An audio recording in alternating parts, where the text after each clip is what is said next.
This past Friday, October 7th, marked 10 years since the U.S. invasion of Afghanistan. And the question is, how much have we spent since the attacks of 9/11? The answer to that question is $7.6 trillion.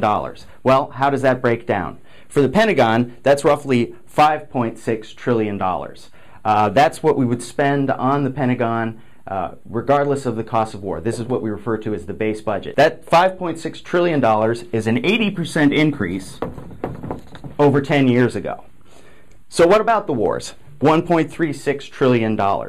That accounts for, in Iraq, about $780 billion, and in Afghanistan, about $480 billion.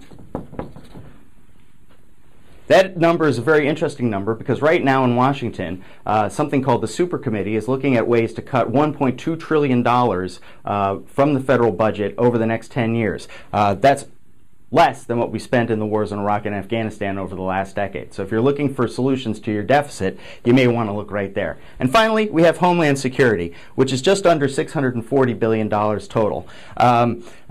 Part of that is in this part right here, so you don't want to double count. So when you don't look at the Pentagon, what we spent on Homeland Security is about $470 billion over the last decade. What's interesting about that is we've gone from $16 billion a year to almost $70 billion a year, an increase of over 300%. And all of these numbers, it's important to remember, are adjusted for inflation.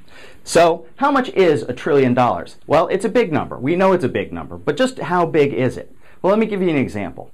If you made $1 million a year, that was your salary, it would take you 1 million years to earn $1 trillion. Let me give you another example. If I was to convert $1 trillion into silver dollars, this one here is a 1922 Lady Liberty if you're a collector, and I gave you one of these every second, one after another, after another, after another, it would take me 32,000 years to give you $1 trillion. What was going on 32,000 years ago in the world? Woolly mammoths and cave paintings. So that's how far back you'd have to go. And the other thing is, if I was to give you all of these in silver dollars, you'd never be able to hold them. Why? Because it would weigh over 9 million tons. So, $7.6 trillion, 10 years. Do you feel any safer?